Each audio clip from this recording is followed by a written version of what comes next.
철로 역정.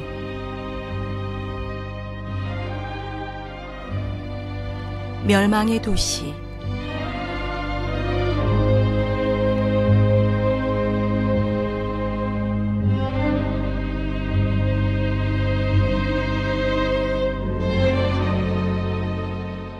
이 세상에서 황무지를 걷던 나는 어떤 동굴에 들어가 불을 밝힌 후 잠을 자려고 몸을 이었다. 그러고는 꿈을 꾸게 되었다. 꿈에 한 남자가 누더기를 걸치고 어떤 곳에 서 있는 모습이 보였다. 집을 나온 듯한 몰골에 손에는 책을 들고 등에는 무거운 짐을 지고 있었다. 그는 책을 펼쳐서 그 안에 글을 읽었다. 책을 읽던 그는 흐느껴 울며 몸서리를 쳤다. 그러다 더는 참을 수 없었는지 통곡을 하며 이렇게 말했다. 이제 어찌해야 하나. 비참한 마음으로 집에 돌아온 그는 아내와 아이들에게 자신의 고통스러운 마음을 들키지 않으려고 애써 태어난 척했다. 하지만 고통스러운 마음이 점점 커져 더 이상 침묵을 지킬 수 없었다. 결국 그는 가족들에게 속내를 털어놓았다. 사랑하는 여보, 그리고 얘들아, 나는 지금 내 몸을 짓누르고 있는 무거운 짐 때문에 너무나 고통스러워. 게다가 하늘에서 불덩이가 쏟아져 내려 이 도시가 불바다로 변해 폐허가 될 거라는 소문도 들었고, 나도 당신도 그리고 사랑스러운 너희들까지도 모두 처참히 죽게 될 거야. 하지만 아직까지 도망갈 방법을 찾지 못했어. 이 말을 듣고 가족들은 크게 놀랐다. 그 얘기가 사실일 거라 믿어서가 아니라 그가 미쳤다고 생각했기 때문이다. 날이 저물어가고 있었기에 가족들은 그가 잠을 자고 일어나 제정신을 차리길 바랐다. 가족들은 서둘러 그를 재웠다. 밤이 되었지만 그는 낮에 그랬던 것처럼 여전히 고통스러웠다. 그는 잠 못 이루며 한숨과 눈물로 밤을 하얗게 지새웠다. 날이 밝자 가족들은 그에게 기분이 어떠냐고 물었다. 그는 점점 더 나빠만 가고 있어 라고 대답하며 어제 했던 얘기를 또 했다. 하지만 가족들은 여전히 냉담한 반응을 보였다. 그의 머리에서 광기를 몰아내려면 모질고 무뚝뚝하게 대해야 한다고 생각했기 때문이다. 그래서 가족들은 이따금씩 그를 비웃고 잔소리를 하고 때로는 완전히 무시하기도 했다. 그는 방에 틀어박혀 가족들을 안쓰러워하며 기도했고 자신의 고통을 달랬다. 가끔 혼자 들판에 나가 거닐며 책을 읽고 기도하기도 하며 여러 날을 지냈다. 어느 날 그는 들판을 거닐며 책을 읽다가 갑자기 낙담하게 되었다. 책을 읽다 말고 눈물을 쏟아내며 이렇게 울부짖었다. 어떻게 해야 구원을 받을 수 있단 말인가? 그는 도망이라도 가려는 듯 안절부절 못했다. 하지만 여전히 그 자리에 서 있었다. 나는 그가 어디로 가야 할지 모른다는 것을 알아챘다. 그때 전도자라는 남자가 그에게 다가와 이렇게 물었다. 왜 울고 계십니까? 그가 대답했다. 선생님, 제가 들고 있는 이 책에 따르면 제가 저주받아 죽을 것이며 죽은 후엔 심판을 받는답니다. 전 죽고 싶지도 심판받고 싶지도 않습니다. 그러자 전도자가 말했다. 이 세상은 사악한 일로 가득 차 있는데 왜 죽기 싫다는 겁니까? 남자가 대답했다. 제가 짊어지고 있는 이 무거운 짐에 눌려 무덤 저 밑바닥으로 꺼졌다가 결국엔 지옥으로 떨어질까봐 두려워서 그렇습니다. 선생님, 제가 감옥에도 가지 않고 심판이나 형벌을 받지 않는다 해도 그저 이 모든 일을 생각하는 것만으로도 눈물이 쏟아져 내립니다. 전도자가 물었다. 그런 처지라면 왜 그렇게 서 있기만 합니까? 남자가 대답했다. 어디로 가야 할지 몰라서요. 전도자는 그에게 임박한 진노를 피하라고 쓰여있는 양피 두루마리를 건넸다. 남자는 그 글을 읽은 후 전도자를 조심스레 올려다보았다. 그럼 어디로 떠나야 한단 말씀이시죠? 전도자는 손가락으로 저 들판 너머를 가리켰다. 저기 저 좁은 문 보이십니까? 남자는 아니요 라고 대답했다. 그러자 전도자는 저기 반짝이는 불빛은 보이시죠? 라고 물었다. 남자는 그런 것 같군요 라고 말했다. 전도자는 저 불빛을 주시하며 저리로 곧장 가십시오. 그러면 문이 보일 겁니다. 거기에 도착해서 문을 두드리면 누군가 당신에게 할 일을 일러줄 것입니다. 라고 말해주었다. 나는 꿈에서 그 남자가 뛰어가는 모습을 보았다. 그가 집을 나선 지 얼마 되지 않아 아내와 아이들이 이 사실을 알고 돌아오라고 소리쳤다. 하지만 그는 손으로 귀를 틀어막고 이렇게 외치며 달렸다. 생명, 생명, 영원한 생명이여. 그는 뒤돌아보지 않고 들판을 향해 내달렸다. 달려가는 남자를 본 이웃 중에는 비웃는 이들도 있고 겁주는 이들도 있고 쫓아가며 돌아오라고 소리치는 이들도 있었다.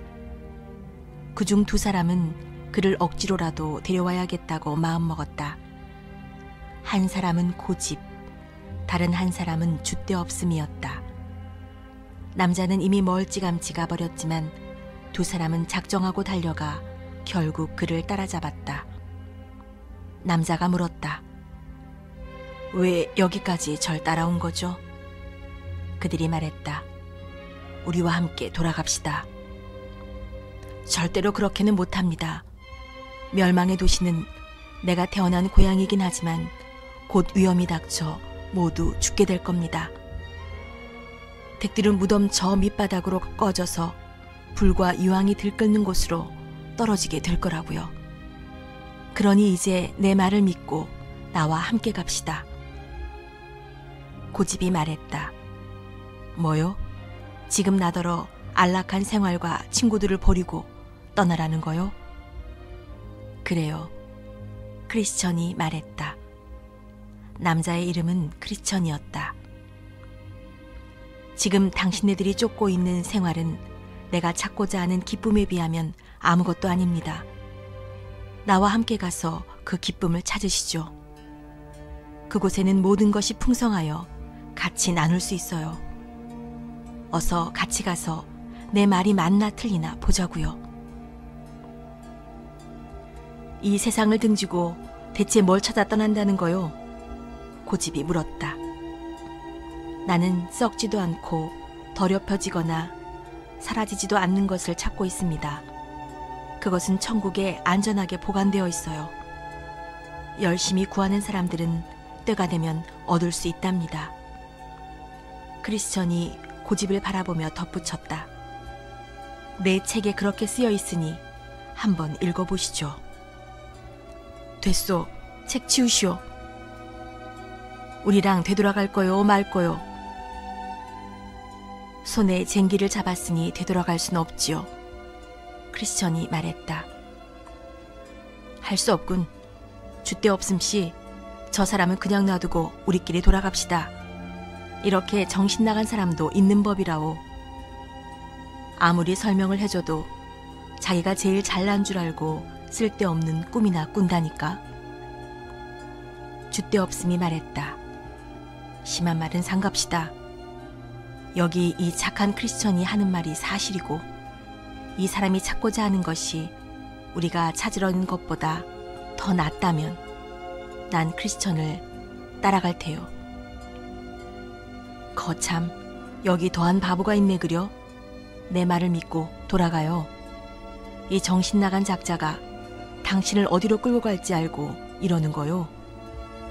제발 돌아갑시다. 정신 좀 차리쇼. 고집이 소리를 버럭 질렀다. 고집씨, 그러지 마시고 줏대 없음 씨처럼 나와 동행하시지요. 내가 말했던 것을 분명히 찾을 수 있어요. 게다가 더 영광스러운 것들도 많습니다. 날 믿지 못하겠다면 이 책의 이 구절을 읽어보세요. 이 책은 진리만을 말하죠. 예수님의 피로 증명된 진리만을요. 고집씨, 전 이 착한 남자를 따라가 운명을 함께하고 싶군요. 헌데 선생, 그곳으로 가는 길은 잘 알고 있습니까? 전도자라는 분께서 직접 알려주셨습니다. 서둘러 저 앞에 있는 좁은 문까지만 가면 거기서 누군가 길을 알려준다고 했어요. 크리스천이 설명했다. 그렇다면 착한 이웃님, 우리 같이 갑시다. 그래서 두 사람은 함께 길을 떠나게 되었다. 고집은 되돌아오며 중얼거렸다. 저런 허황된 생각에 빠진 작자들하고 같이 갈 수야 없지. 내가 꿈에서 보니 고집은 돌아가고 크리스천과 줏대 없음은 들판을 걸으며 얘기를 나누고 있었다. 줏대 없음 씨, 자 어떻습니까? 같이 가게 되어서 기쁘군요. 눈에 보이지는 않지만 내가 느낀 힘과 공포를 고집씨도 느꼈다면 그렇게 쉽게 돌아서지는 못했을 텐데요. 크리스천 씨, 이제 우리 단둘뿐이니 좀 더 자세히 말씀해 보세요. 대체 그것들은 무엇이고 얼마나 좋으며 우리는 지금 어디로 가는 건가요? 잘 알고는 있지만 말로 설명하기가 어렵군요. 하지만 정 그렇게 알고 싶다면 내 책을 읽어보세요. 이 책에 쓰여 있는 말들이 모두 사실이라고 생각하십니까? 그럼요. 거짓말할 수 없으신 분이 쓴 책이니까요. 그렇다면 사실이라는 말이군요. 영원한 왕국이 있어서 우리는 그곳에서 영생을 얻어 영원히 살 수 있다고 합니다. 좋아요. 또 뭐가 있죠? 줏대 없음이 계속해서 물었다. 우리는 영광의 면류관을 쓰고 저 하늘의 태양처럼 눈부신 옷을 입게 될 겁니다. 그거 아주 좋군요. 또요? 또 뭐가 있죠? 크리스천은 더 자세히 설명해 주었다. 눈물도 슬픔도 없습니다. 그곳의 주인께서 우리의 눈물을 닦아주실 테니까요. 거기에 가면 누구와 지내게 됩니까? 그곳에 가면 쳐다만 봐도 눈이 휘둥그레지는 천사들과 함께 지내게 될 것입니다. 또한 우리보다 먼저 그곳에 도착한 수없이 많은 사람들도 만나게 될 겁니다. 고통받는 사람도 없고 모두가 사랑이 넘치고 거룩하죠. 모두가 하나님이 받아들이신 이들이기에 하나님 앞에서 자유롭게 거닐고 그분은 앞으로 나아갈 수 있습니다. 영원히 말이에요. 황금 면류관을 쓴 장로들과 황금 하프를 켜는 거룩한 동정녀들도 볼 수 있죠. 또한 이 세상에서는 하나님에 대한 사랑을 지키다가 육신이 갈기갈기 찢기고 불에 타 죽고 맹수들의 먹이가 되거나 바다에 빠져 죽었지만 그들 모두가 온전한 모습으로 불멸의 옷을 입고 사는 것을 보게 될 것입니다. 말만 들어도 가슴이 뛰는군요. 정말 이 모든 것을 얻을 수 있을까요? 어떻게 하면 그런 것들을 누릴 수 있다는 거죠? 크리스천은 들고 있던 책을 펼쳐들었다. 그 나라의 주인이신 하나님께서 이 책에 다 기록해 놓으셨습니다. 우리가 이를 진정으로 누리기를 원한다면 주님께서는 다 주신다고요. 줏대 없음은 크리스천을 바라보며 고개를 끄덕였다. 그 말을 들으니 기분이 좋군요. 어서 갑시다. 등에 짊어지고 있는 이 짐 때문에 더 빨리는 못 갑니다. 크리스천은 탄식했다. 대화가 끝나갈 무렵 나는 꿈에서 두 사람이 들판 한가운데 있는 진흙 수렁 가까이로 다가가는 모습을 보았다. 아무 생각 없이 걷던 두 사람은 그만 수렁에 빠지고 말았다. 그 수렁의 이름은 낙담이었다. 그 안에서 한동안 허우적대는 바람에 두 사람은 온몸에 오물을 뒤집어 써서 엉망진창이 되었다.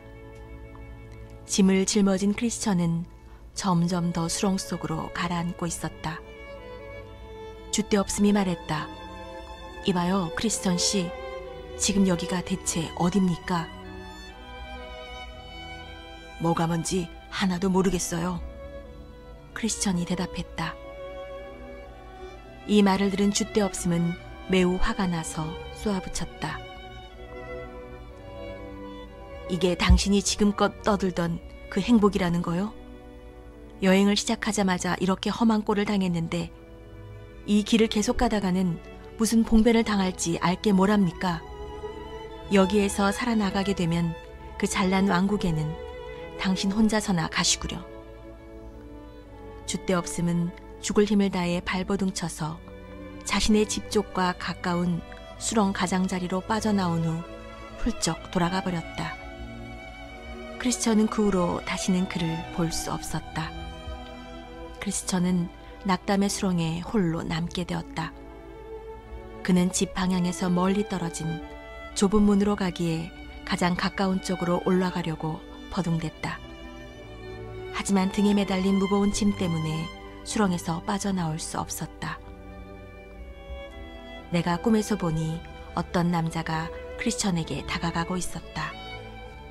그의 이름은 도움으로 크리스천에게 무슨 일이냐고 물었다. 선생님, 저는 전도자라는 분이 시키는 대로 길을 가고 있었습니다. 그분은 좁은 문으로 가는 길을 일러주며 거기에 도착하면 다가올 진노를 피할 수 있다고 하셨지요. 그분 말씀대로 길을 가던 중이었는데 그만 이렇게 수렁에 빠지고 말았습니다. 디딤돌을 찾지 그러셨어요? 도움이 물었다. 두려움에 쫓겨 다른 길로 피하려다 그만 여기에 빠져버렸어요. 손을 내미세요. 크리스천이 도움에게 손을 내밀자 도움은 그를 수렁에서 건져 땅 위로 끌어올려 주었고 가던 길을 계속 갈 수 있게 해주었다. 나는 꿈에서 크리스천을 구해준 남자에게 다가가 물었다. 선생님, 왜 이 수렁을 메우지 않는 겁니까? 멸망의 도시에서 좁은 문으로 가려면 반드시 여기를 통과해야 할 텐데요. 여기를 메우기만 하면 불쌍한 순례자들이 훨씬 안전하게 좁은 문으로 갈 수 있지 않을까요? 이 진흙 수렁은 메울 수 없습니다. 이곳은 온갖 오물이 끊임없이 모여드는 곳이기 때문이죠. 이곳의 이름은 낙담의 수렁이랍니다. 사람들이 자신의 죄를 깨닫게 되면 공포와 의심, 절망과 걱정들이 생겨나고 그 모든 것은 여기로 모여들어 고이게 되죠. 그래서 이곳이 이렇게 엉망진창이 되어버린 거죠. 하나님께서도 이런 모습에 언짢아 하십니다. 하나님의 일꾼들은 하나님이 세우신 감독관들의 명을 받아 지난 1600년 동안 이곳을 고쳐보겠다고 갖은 애를 썼습니다. 들리는 말로는 술에 2만 대분이 넘칠 정도의 수백 가지 가르침을 총동원했다고 하더군요. 혹시 이 땅을 메울 수 있을까 해서 사계절 내내 하나님 왕국 곳곳에서 가르침이란 가르침은 모두 긁어모았습니다. 그들 말로는 최고의 땅을 만들어주는 최고의 재료들을 모았다고 하더군요. 하지만 낙담의 수렁은 여전히 이렇게 남아있고 무슨 수를 쓴다 한들 앞으로도 이 모습 그대로 남아있을 겁니다. 율법을 만드신 분의 가르침을 따라 만든 꽤 쓸만한 디딤돌이 수렁 한가운데 있기는 하지만요. 하지만 가끔씩 그곳에도 오물이 밀려들어 오는 데다가 날씨가 나쁘기라도 하면 디딤돌이 잘 보이지 않습니다. 사실 디딤돌이 보이더라도 사람들은 정신이 혼미해져서 발을 헛디디며 수렁에 빠지고 말죠. 하지만 좁은 문으로 향하는 길에 일단 들어서기만 하면 거기서부터 가는 길이 괜찮은 편이지요. 꿈에서 보니 그 시간쯤 줏대 없음은 집에 도착했다. 동네 사람들이 줏대 없음을 찾아왔다. 어떤 사람들은 잘 돌아왔다고 했고 어떤 사람들은 크리스천을 따라 나서다가 위험을 자초한 바보라고 놀려댔다. 또 어떤 사람들은 겁쟁이라며 비웃었다. 모험을 하겠다고 나셨으면 끝까지 해야지 그깟 어려움을 겪었다고 포기해버리다니 하며 놀려댔다. 줏대 없음은 한동안 기가 죽어 한쪽 구석에 쭈그리고 앉아 있었지만 조금씩 기운을 되찾게 되자 그동안의 얘기를 꾸며대며 크리스천을 헐뜯기 시작했다. 줏대 없음의 얘기는 여기까지가 전부다. 이제 홀로 남아 길을 걷던 크리스천은 저 멀리 들판을 가로질러가는 한 남자를 보게 되었다. 둘은 각각 길을 질러가다가 우연히 만난 것이다. 크리스천이 만난 신사의 이름은 세상 현인이었다. 그는 세상 수단이라는 아주 큰 마을에서 온 사람으로 그곳은 크리스천의 고향과 그리 멀지 않았다. 그는 크리스천에 대해서 익히 들어 알고 있었다. 크리스천이 멸망의 도시를 떠난 일은 그의 마을뿐만 아니라 다른 마을에까지 소문이 파다했기 때문이다. 세상 현인은 탄식하며 고생스럽게 걷고 있는 크리스천의 모습을 보고 그가 크리스천이라고 짐작한 후 이렇게 말을 걸었다. 그 무거운 짐을 짊어지고 대체 어디로 가십니까? 이거 정말 무겁긴 한데요. 저는 정말이지 누구보다도 불쌍한 사람입니다. 제가 어디로 가는지 물으셨나요? 저 앞에 있는 좁은 문으로 가는 중입니다. 거기에 가면 이 육중한 짐을 벗어버릴 수 있는 방법을 알 수 있다고 해서요. 크리스천이 진지하게 말했다. 아내와 자식들은 있습니까? 세상 현인이 물었다. 네. 하지만 이 무거운 짐 때문에 가족과 보내는 시간이 예전만큼 즐겁지 않습니다. 그래서 이젠 아예 가족이 없는 셈 치지요. 몸을 숙여 크리스천을 살펴본 세상 현인이 충고했다. 내가 충고 하나 할 테니 들어보겠습니까? 좋으신 말씀이라면 듣지요. 전 조언이 절실히 필요하니까요. 크리스천이 대답했다. 그럼 하나 해드리죠. 당장 그 짐을 내려놓으십시오. 그러지 않으면 마음을 진정시킬 수 없고 하나님이 내리시는 은총도 절대로 누릴 수 없습니다. 저도 이 짐을 내려놓을 방법을 찾고 있답니다. 저 혼자서는 못하고 이 나라에 사는 그 어떤 누구도 못하니까요. 그 때문에 지금 이 길을 따라가서 짐을 벗어버리려고 하는 겁니다. 그 짐을 벗어버리려면 이 길로 가라고 누가 그러던가요? 세상 현인이 물었다. 크리스천은 자초지종을 설명했다. 아주 위대하고 고귀하게 보이는 분이 제 앞에 나타났습니다. 그분 성함은 전도자였습니다. 그 몹쓸 자가 나타났군요. 그 작자가 당신더러 가라고 한 길은 이 세상에서 가장 위험하고 험한 길입니다. 그 작자의 말대로 따라해보면 알게 될 겁니다. 벌써 무슨 일을 겪었을 텐데. 낙담의 수렁에 있는 오물이 묻은 걸 보니 그곳에 빠졌던 것 같군요. 하지만 그 수렁은 이 길을 가다가 겪게 될 슬픔의 시작에 불과하답니다. 내 말을 들으시죠. 난 당신보다 나이를 더 먹었잖소. 이 길로 가다가는 피로와 고통, 굶주림과 위험, 헐벗음과 칼, 사자와 용, 어둠과 죽음을 맞이하고 말 겁니다. 지금 내가 한 말은 사실이며 많은 사람들도 그렇게 증언하고 있답니다. 낯선 사람의 말만 듣고 자기 목숨을 내던지는 무모한 사람이 되고 싶으십니까?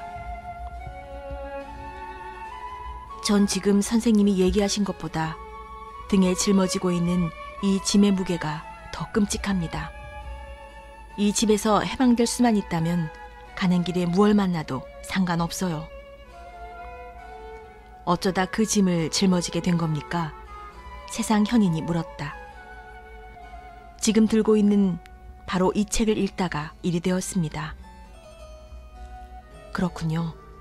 당신처럼 나약한 사람들에게 그런 일이 종종 생기죠. 자기 능력에 벅찬 일에 간섭하다 보니 갑자기 마음이 심란해지고 맙니다. 그러면 사람들이 나약해지죠. 보아하니 당신도 그렇군요.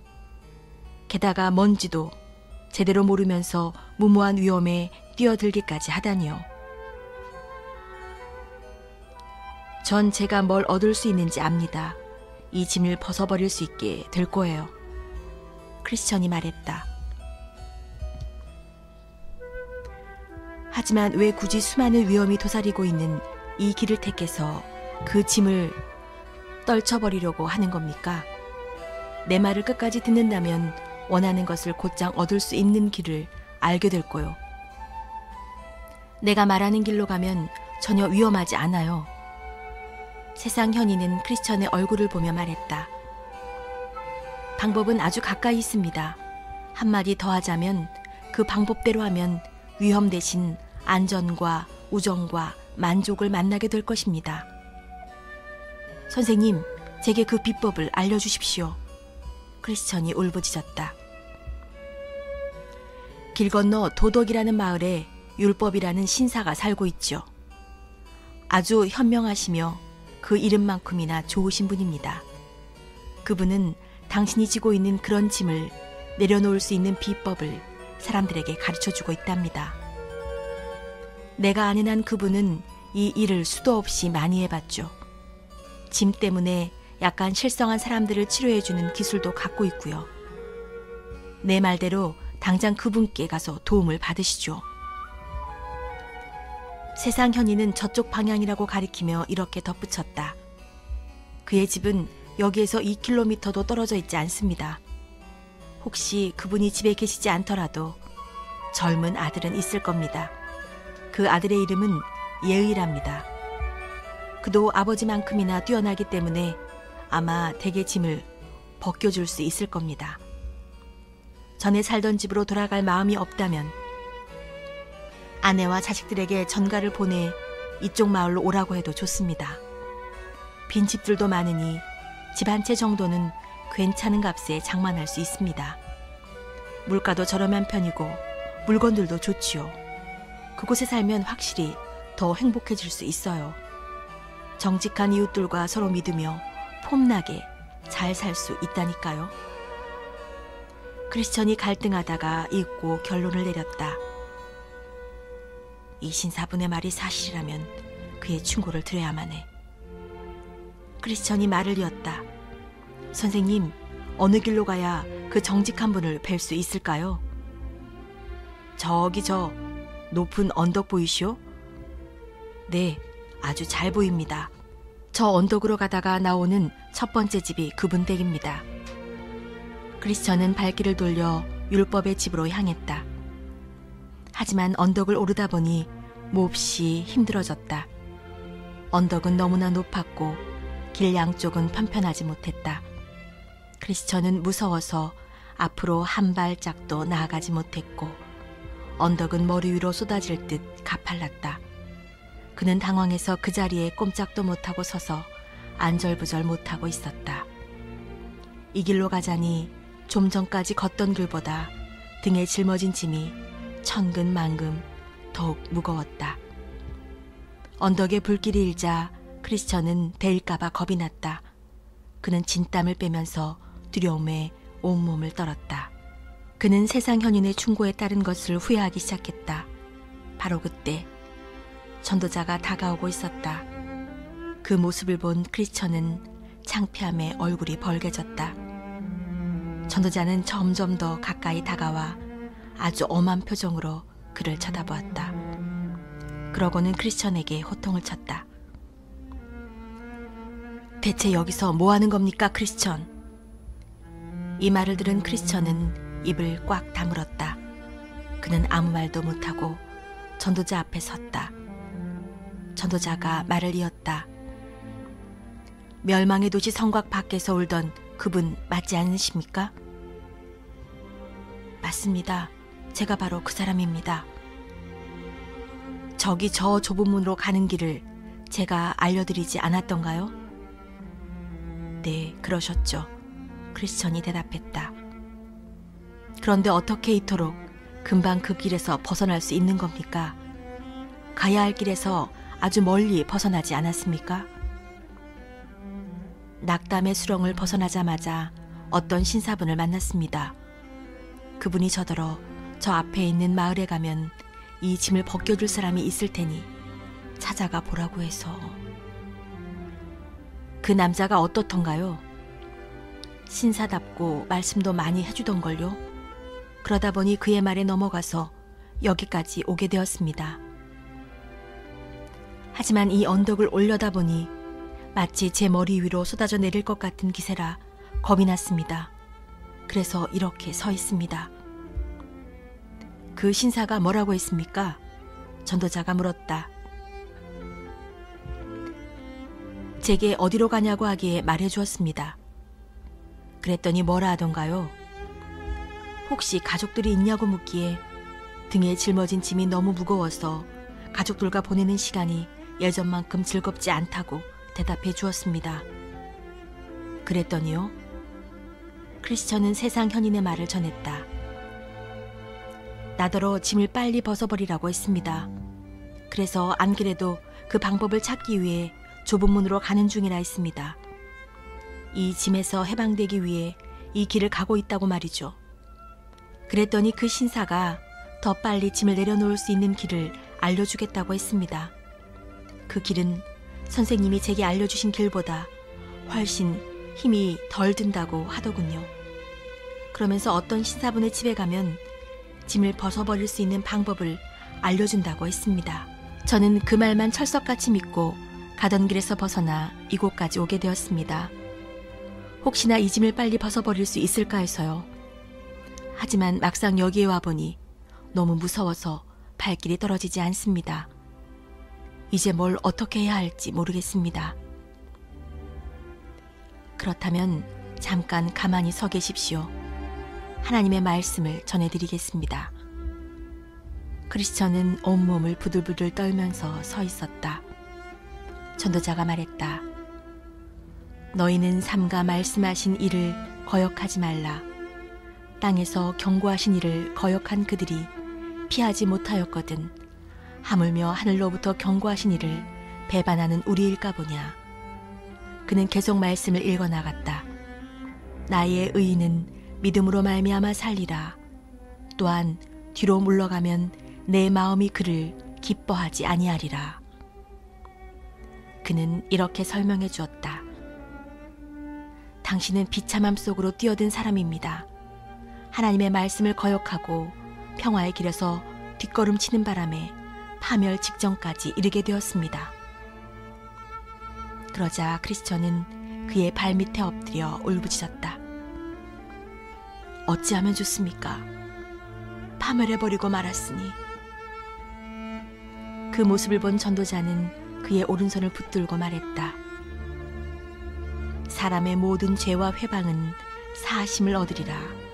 믿음 없는 자가 되지 말고 믿는 자가 되라. 이 말씀으로 인해 크리스천은 조금이나마 기력을 되찾았지만 온몸은 계속 바들바들 떨렸다. 그는 간신히 몸을 일으켜 전도자 앞에 섰다. 전도자는 이렇게 말했다.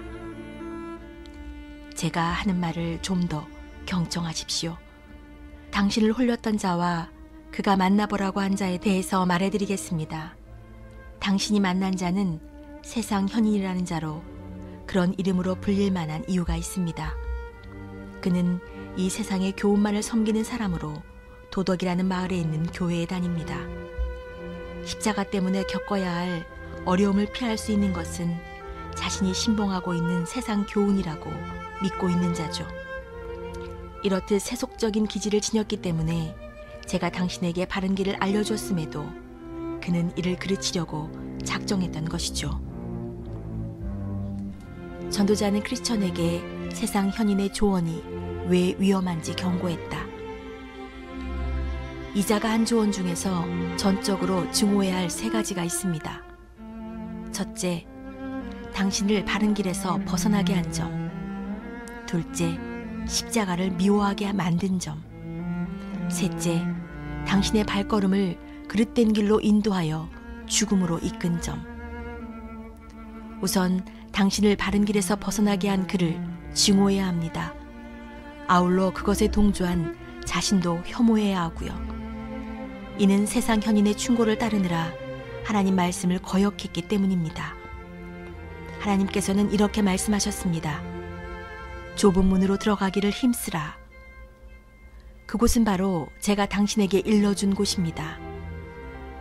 멸망으로 인도하는 문은 크고 그 길이 넓어 그리로 들어가는 자가 많고, 생명으로 인도하는 문은 좁고 길이 협착하여 찾는 이가 적음이라. 이 사악한 자는 좁은 문을 향해 가는 당신을 돌려 세워 파멸 직전까지 몰고 갔습니다. 따라서 당신을 바른 길에서 내몬 그를 미워하고 그의 말에 홀린 자신을 혐오하십시오. 둘째, 그가 당신으로 하여금 십자가를 증오하게 만든 점을 혐오해야 합니다. 당신은 애굽을 보물보다 십자가를 더욱 소중히 생각해야 합니다. 게다가 영광의 하나님께서는 당신에게 자기 목숨을 얻는 자는 잃을 것이오라고 말씀하셨지요. 또한 무릇 내게 오는 자가 자기 부모와 처자와 형제와 자매와 및 자기 목숨까지 미워하지 아니하면 능히 나의 제자가 되지 못하리라고도 말씀하셨습니다.